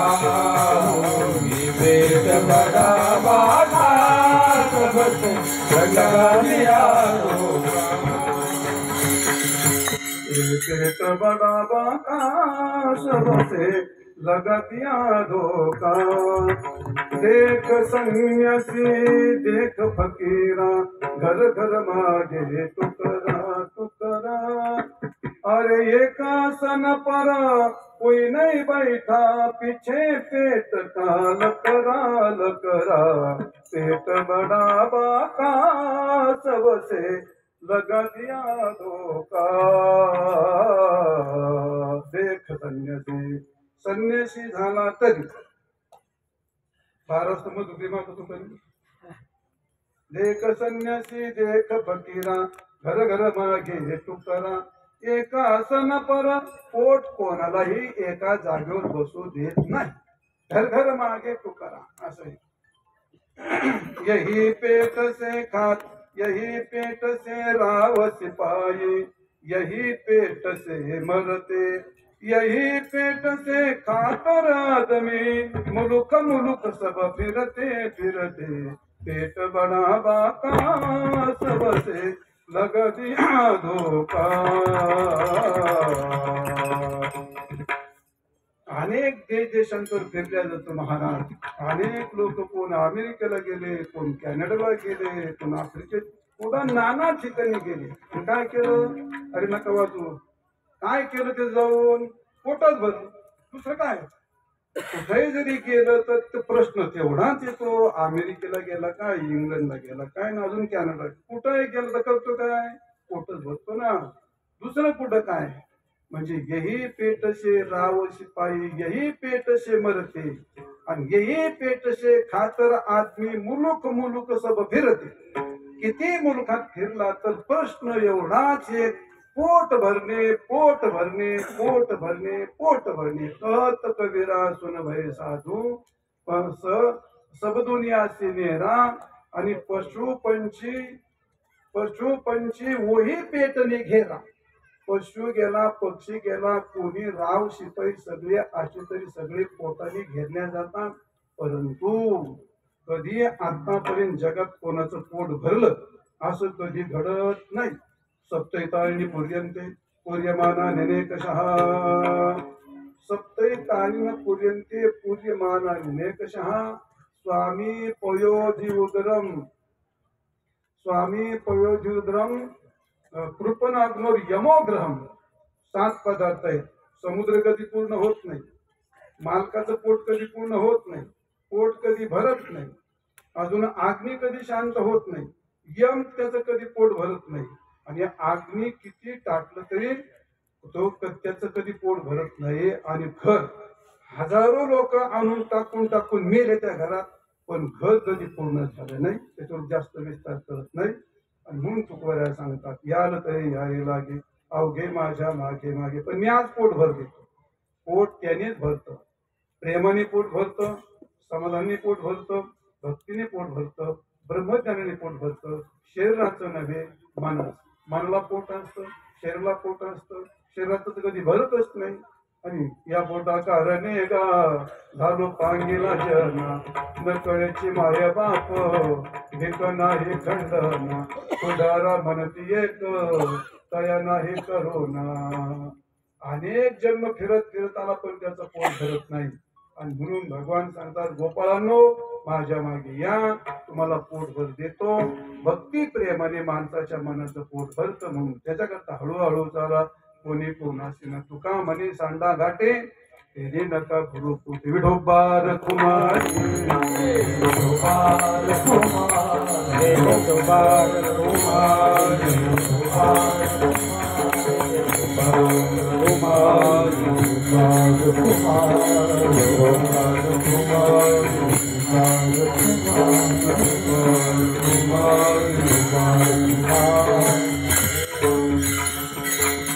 याल तरी यारे लागे अवघे माझ्या मागे मागे अजे देतो पोट भरी पुरी म्हणाल तोवरी तुकवऱ्या सांगतात भगवान गोपाळाला सांगतात माझ्या मागे या तुम्हाला पोटभर खायला तो काल्याच कीर्तन होतं त्यामुळे काल्याचा प्रसंग सांगितलेला आहे भगवंतांनी गोकुळातल्या चरित्र ते उच्चारावे केले देवे गोकुळातलं चरित्र सांगावं लागतं काल्याच्या कीर्तनामध्ये पण आपली आज वेळ थोडीशी कमी आहे अजून पुढे छोटासा कार्यक्रम आहे त्यामुळे आता चरित्र तुम्ही खूप वेळा ऐकलेला आहे आणि गुण झालेले एवढ्या उन्हामध्ये आपलं वय नाही एवढे ताकद लावायला घसा कोरडा झालाय शक्य होत नाही त्याला खूप महाराज सध्या भयंकर टेन्शन मध्ये आहे लय डोळ्यावर कातड उडून आला तुम्ही एवढीच वेळ त्याचा प्रसंग आहे तो आपल्या सुद्धा तो भाग नाही सांगणार तुम्हाला तर पुढे एक कार्यक्रम असल्यामुळे आता गोकुळातलं चरित्र सांगत नाही फक्त उच्चार करू.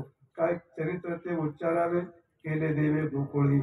भगवंताने गोकुळात केलं जे चरित्र आहे त्याचा उच्चार करावं. कारण गोपाळ कृष्णाच्या बाललीला कथा अत्यंत मनोरमणीय आहेत. ते ऋषी मुनींच्या मनात सुद्धा वेध लावतात. भगवान तुकाराम महाराज म्हणतात, तुका म्हणे छंदे मन मोहिले गोविंदे. हा आनंद कंद नंदन भगवान गोपाळ कृष्ण त्याच्या कथा अत्यंत मनोरमणीय आहेत. कोणत्याही माणसाला विद्वान असेल त्याचंही मन वेधून घेतात, अज्ञानी असेल त्याचंही मन वेधून. अरे पाप्यातला पापी असला, कार्यासारखा अत्यंत जर त्याच्या पत्न्या त्यांचंही मन वेधून घेतलं भगवंताने. भगवंताचं रूप, भगवंताचं नाम, भगवंताचं धाम, त्याच्या लीला, त्याचे गुण माणसाचं मन खेचून घेतात, फिरवून घेतात. अशा त्याच्या लीला आहेत. अशा अनेक प्रकारच्या गोकुळात लीला झाल्या. आणि मग यशोद म्हणजे कन्हैया सगळ्या लीला बंद कर, गाई गोपाळ घेऊन वृंदावनात जा.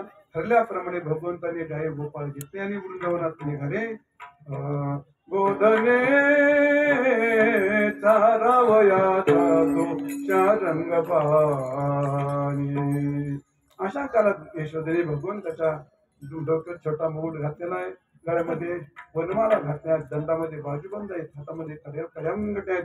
भगवान छोटा पिवळा पितंबर नेसले आहेत, कमला शेला बांधला आहे, एका हातामध्ये बासुरी आहे, एका हातामध्ये शिदुर्या आहे.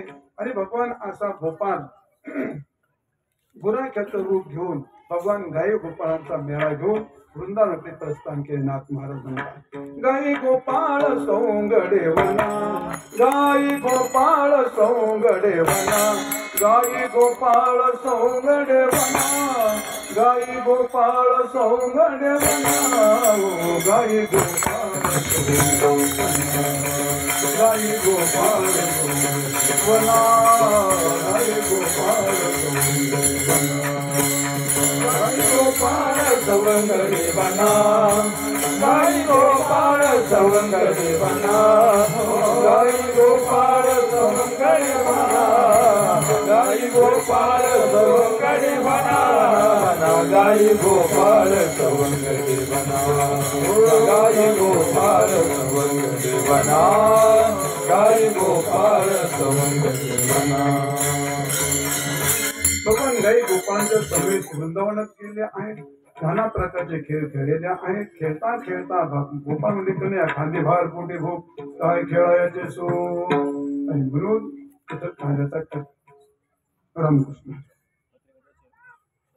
विठाल विठाल विठाल विठाल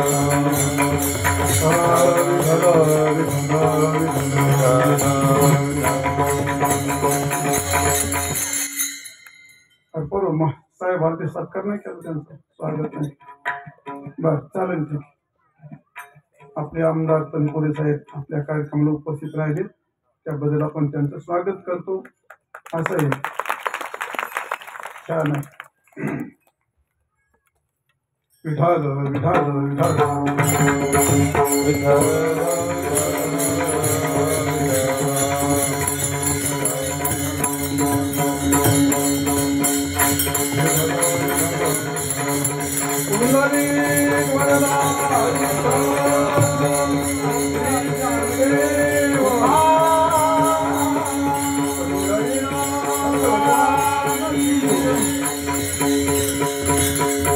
भगवान गोपाळांच्या समेत वृंदावनात गेले. नाना प्रकारचे खेळ खेळले. खेळ खेळता खेळता खांदी भार पोटी भूक काय खेळायचे सो. आणि मग भगवान असे सगळे गोपाळ म्हणजे आता कन्या खेळ बंद कर, आम्हाला भूक लागली. ठरल्याप्रमाणे भगवंतांनी सर्व गायी चारा खाऊन पाणी पिऊन पुन्हा चरायला लागलेल्या आहेत. आणि भगवंतांनी काल्याचा कार्यक्रम करायचं आयोजन केलं. तसं भगवान या ठिकाणी सगळे गोपाळ एकत्र बैसुनिया फेरी गडियामध्ये भागी आली. अवघियाचे तरी समाधान झाले के. असं भगवान एकत्र काला. आपण आता सगळ्या गोपाळांनी आपण एकत्र काला करू. ठरल्याप्रमाणे भगवंतांनी काल्याचा कार्यक्रम आयोजित केला. आणि मग भगवंतांनी सगळे गोपाळ कमळाच्या आकाराकार बसलेले आहेत. भगवान मध्यंतरी उभे राहिले आहेत. बोटा सांगीत वृक्षी ठेवली आहेत, काखीत विरू ठेवला आहे, कमळाला वेद ठेवला आहे. आणि त्या काल्याचा आनंद द्विगुणित करण्याकरता भगवान गोपाळाकडे बहुत स्मित हास्य करतायत. तो आनंद पाहण्याकरता आजीव सामरावते काला पहावयाचे देव विसरते देहभाव आपला. असा हा काल्याचा अतिशय आनंद ओतप्रोत पृथ्वीत आनंदन समाय मिळते. असा आनंद देव आणि गोपाळ हे सगळे ते देव त्या आनंदाला टोकत होते. गोपाळ तो प्रत्यक्ष भोगत होते. असा काल्याचा आनंद जो यमुनेच्या मृदुळ वांटावरती भगवंतांनी गोपाळांच्या समेत कानात केला, तीच परंपरा आपल्या वारकरी संप्रदायामध्ये चालत आलेली आहे. आणि त्या परंपरेप्रमाणे परमपूज्य गुरुवर्य आदरणीय भाऊ यांच्या 9व्या पुण्यतिथीचा कार्यक्रम ज्ञानेश्वरी पारायण असेल, हरिपाठ कीर्तन प्रवचन असेल, संध्याकाळी हरिकीर्तन असेल, अन्नदानाचा प्रसाद असेल, एकूण सर्व कार्यक्रमाची सांगता म्हणून काल्याचा कीर्तन आणि त्या काल्याच्या कीर्तनाची सांगता ही महाप्रसादाने होत असे. अशी जी परंपरा चालत आली तीच परंपरा आज आपल्या पिंपळगावच्या लोकांनी केली आहे. असा हा काला जसा भगवंताने दिला तसाच संतांनी आपल्याला काला दिलेला आहे. भागवतामध्ये तर फार मोठं गोड वर्णन केलं आहे. बिभ्रत वेणून जठर पठय चंदवे ते चकक्षे वामे पानो मसुन कवलंद फलान्यंगुरुजे तिष्ठन मध्ये स्वपरिसुरन हासयन नर्वे स्वहे स्वर्गे लोके विशती भुजे यज्ञ भोग केली. कुंडली वरदा श्री ज्ञानदेव गोपाल कृष्ण भगवान की जय. माऊली ज्ञानेश्वर महाराज की जय. जगद्गुरु तुकाराम महाराज की जय. ज्ञानेश्वर माऊली ज्ञानेश्वर माऊली ज्ञानराज माऊली ज्ञानेश्वर माऊली ज्ञानराज.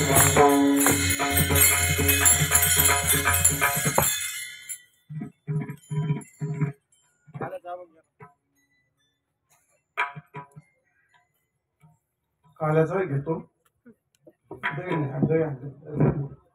जरा दम का त्याच्याकरता लवकर आता 10:30ला कीर्तन सुरू झाले. अजून 12 पण नाही वाजले. ऊन लागत आहे मला माहिती, मलाच ऊन लागले. आजचा कार्यक्रम परमपूज्य गुरुवर्य भाऊ यांच्या 9व्या पुण्यतिथीच्या कार्यक्रमाची आज सांगता झाली आहे. बोलता बोलता आपले गुरु महाराज 9 वर्ष झाल्या आपल्यातून निघून गेले, पण आजही स्मृती जशाला तशी तितकीच ताजीतवानी भाव आहेत असं वाटतं. काठी दिसते, कपाळाला वाकडा तिकडा गंध दिसतो, अंगातली कोपरी दिसते. सगळी भाऊंची स्मृती जिवंत डोळ्यापुढे आपल्याला दिसते पाहायला. ही भाऊंची कृपा आहे. आमचं स्मरण आमची स्मृती जागी ठेवली आणि एक नाही अनेक भाविक भक्तांचा उद्धार करण्याकरता आज आहे. माझ्या सत्यवादाचे तप अचा केले बहुत कल्प म्हणून महाराष्ट्रात कोणत्या कान्या कोपऱ्यात गुरुवर्य भाऊंची पुण्यतिथीचा कार्यक्रम भरायला लोक जमतात, मदत करतात, पंक्ती घालतात. त्यांच्या कृपेमुळे हे सगळं घडतं महाराज. आजही इथे एवढा भव्य दिव्य कार्यक्रम पिंपळगावच्या लोकांनी आयोजित केला. भाऊंची या गावावरती मोठी कृपा होती. आमचे नाथा पैलवान असते, असे अनेक पैलवान जे कधी यात न वळणारे भाऊंच्या घरात गप्पा सगळे पैलवान माळकरी झाले. आणि त्यांची ताकद माळकरी झाली. तर हे गाव म्हणजे कुस्तीचं गाव. पहिल्यापासून पाहतो आपण कुस्त्या खेळणारे अर्ध गाव पैलवान होतं सगळं. पण भाऊ या गावात आले, वातावरण बदललं. बरोबर ना आता? हा, ते सगळे पैलवान लोक सगळे बदलले, माळकरी झाले सगळे. गावाचा चेहरा मोहरा बदलला त्यांची कृपा. आतापर्यंत जिवंत ठेवलं सगळं. दत्त महाराजांसारखी माणसं आहेत पाठीमागे बरेच सगळे त्या आतापर्यंत. तर याही वर्षी तुम्ही खूप भव्य प्रमाणात कार्यक्रम केला. हे हरिभक्तपरायण दत्त महाराज वाघ यांना आणि त्यांची मित्रमंडळी सगळे माळकरी भाऊंचे शिष्य आणि ग्रामस्थ समस्त ग्रामस्थ परिसरातील वारकरी भाऊंचे शिष्य भक्त त्यांना तुम्हाला कोटी कोटी धन्यवाद देतो. आपल्या गुरु महाराजांच्या करता किंवा एखाद्या संत महात्म्या करता, एखाद्या विद्वान व्यक्ती करता आपण आपला वेळ, आपले 2 रुपये, आपलं पासाभर अन्न दिलं, त्यात आपण पुण्याच्या माळ्यात आपण सहभागी झालो.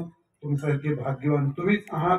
या असे वरचीवर योग घडून यावं. आपल्या प्रापंचिक माणसाला काय घडतं महाराज, कोणतरी त्रास घेऊन कष्ट करून हे उभं करतं, आपल्यापुरतं त्या गंगेत थोडं सहभागी होता येतं, आपण त्यात सुटणात होतो. आता मग मला आता 10 वारकरी 5 वारकरी जीव घालायचे, कोणाला जीव घालावता, असं अशी संधी उभी राहिली तर मग आपलं पासाभर त्यात टाकता येतं. प्रपंचिक माणसाने पुढे जावं, बिचारी प्रपंचने गांधलेले असतात, गरीब माणसं असतात, पण अशी गंगा निर्माण झाली त्यात अर्घ्य देता येतं, एक बोलूवर देता येतं, आपल्याला त्यातून काहीतरी मुक्त होता येतं. आणि म्हणून पिंपळगावचं पहिल्यापासून खूप चांगलं केलं तुम्ही, आणि या वर्षी पण खूप चांगलं केलं. मी सर्व गावकऱ्यांना कोटी कोटी धन्यवाद देतो. आणि आजच्या कार्यक्रमाकरता आमचे हरिभक्त परायण आमच्या गुरुस्थानी असणारे गणेश महाराज पाटील, त्यांनी आतापर्यंत भाऊंचे संस्कार घेऊन जशाला तशी संस्था चालवली आहे, त्यांना पण धन्यवाद देतो. त्यांना सपोर्ट करणारे माझे गुरुबंधू हरिभक्त परायण मारुती महाराज तुमकुने आपल्या महाराष्ट्रामध्ये फार मोठे थोर विद्वान आहेत. ते शास्त्री त्या येथे विश्व हिंदू परिषदेचं काम करतात. तो त्यांना महाराष्ट्रातच काय राम जन्म आपल्या प्रभू रामचंद्राच्या स्थापनेमध्ये त्यांना स्पेशल आमंत्रण होतं. त्यांना म्हणजे मारुती महाराज गेले म्हणजे याचा अर्थ आपण जेवढे भाऊंचे शिष्य आहोत, आपण सगळं आपले एक प्रतिनिधी गेला ना तिथं, आपण सगळे गेल्यासारखं झालो. त्यांना एक स्पेशल आमंत्रण म्हणून मारुती महाराज असे मोठे व्यक्ती आहे. तसे आमचे गुरुबंधू हरिभक्त परायण बाबुराव महाराज मोठे विद्वान आहेत. ते त्यांनी भाऊंचं नाव या ठिकाणी आतापर्यंत टिकवलं. आता असे अनेक आमचे विनायक महाराज आहेत, राम काजळे आहेत, एकनाथ महाराज पोस्ट, आता मला नाही नाव यायचे राव, एवढे शक्य नाही मला ती गोष्ट. आता बाकीचे पोर होते तर नवीन तर त्यांचे नावही माहीत नाहीत मला. आणि सगळी माणसं खूप या ठिकाणी सगळं भाऊंच्या बद्दल निष्ठा ठेवून आहेत. असेच निष्ठाराव आपण पांडुरंगाजवळ हीच इच्छा करू की आमच्या गुरु महाराजांच्या बद्दल अशीच आमची स्मृती जागी राहू. आणि शेवटपर्यंत भाऊंचा शेवटची अवस्था होती अत्यंत वयोवृद्ध आजार. नगरमध्ये माझे गुरुबंधू हरिभक्त परायण शिवाजी पहिलवान त्यांनी भाऊंची खूप सेवा केली. माझे कोणाचं नाव घ्यायचं, कोणा बरं वाटव म्हणून, कोण गड्या हो एखादी कृती माणसाला कोणाची पुसता येत नाही. ज्यांनी जे केलं त्याला पुसता येत नाही कोणाचं. असे ड्रामा कोणी करतं, ड्राम्याला काही चव असते, ड्राम्याला काही चव असते का, ड्राम्याला काही चव नसते. ड्रामाबाज माणसं केव्हाही नष्ट होतात. ड्रामा कोणालाही पुसता येतो, कारण तू उभा केला असतो, ती मानसिकता राहते. पण ती गोष्ट नाही ओरिजिनल, ज्याला कधी कोणी पुसूच नाही. जी गोष्ट भाऊनी विद्यार्थी तयार केले, कोणी भाऊनी शिवाय देणार सुद्धा मानेल कमी, खरीच गोष्ट आहे ती. तसं शिवा भाऊनी त्या पती पत्नीने खूप जीव तोडून, अरे एक हाती पोचतंय तू बाया हो, एक महाराजने पोचतंय.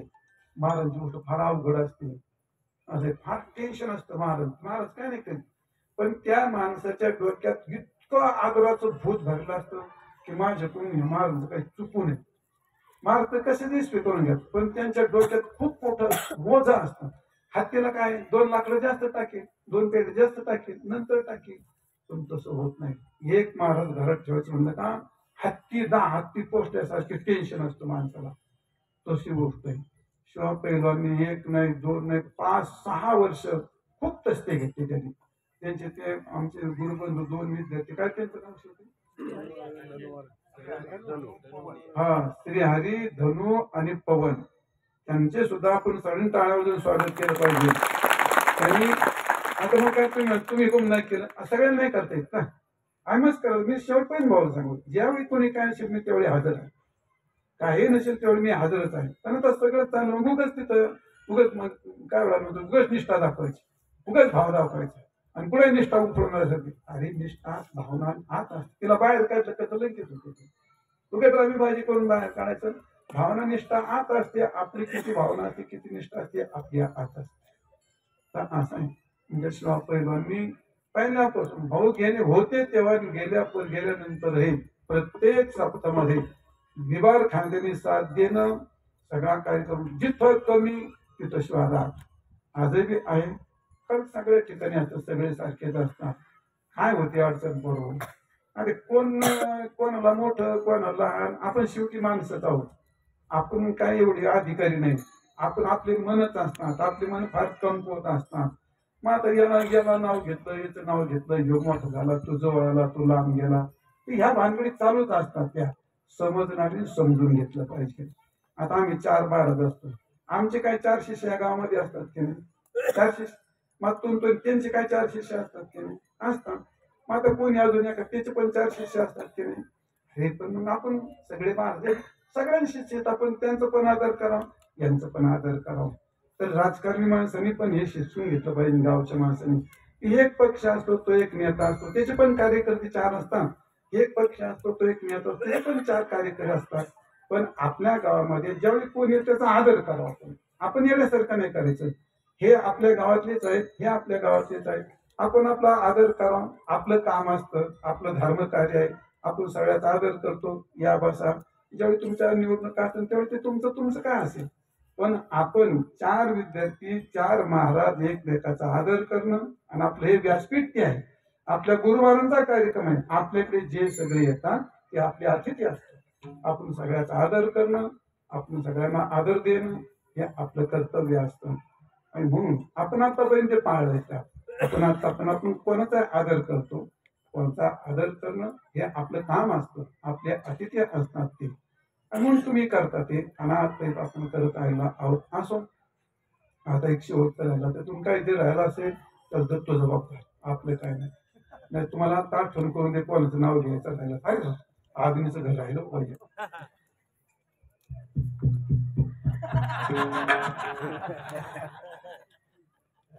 पहिल्यापासून शेवटपर्यंत भाऊ होते एवढा स्पीकर, एवढा मंडप होता तेव्हापासून.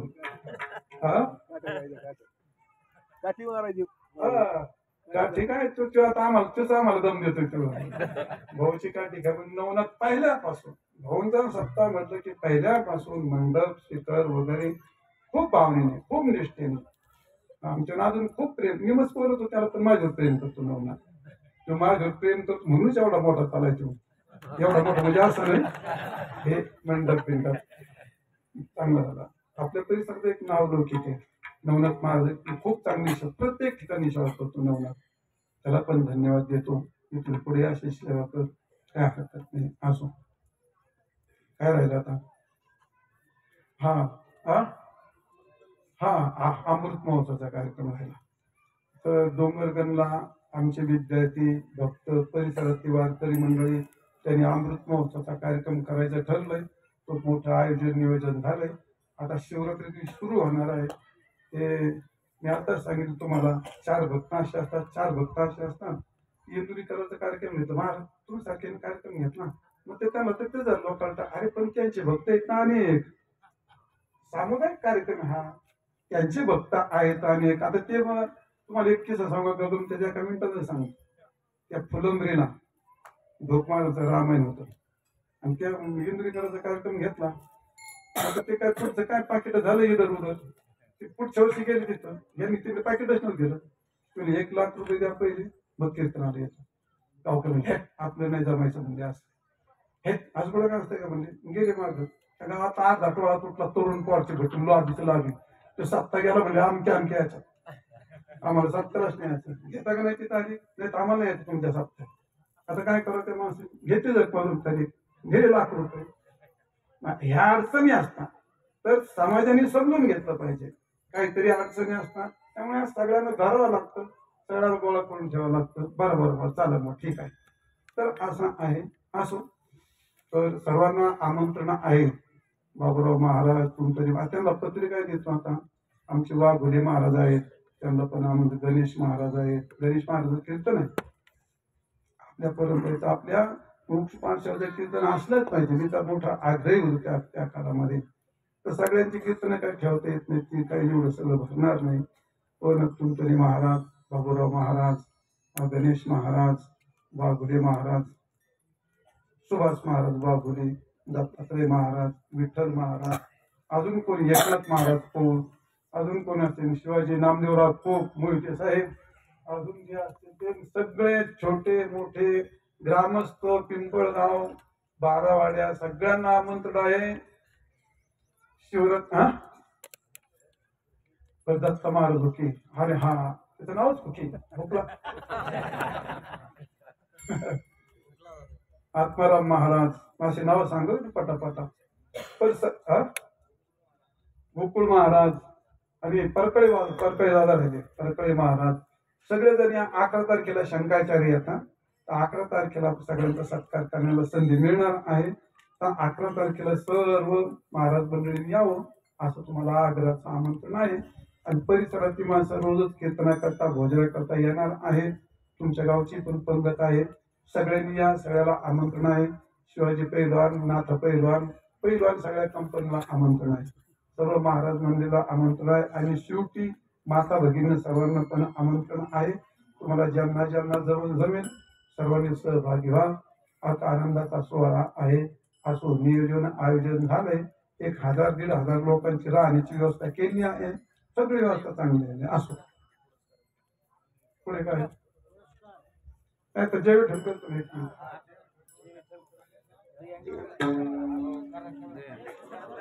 विठ्ठल जय जय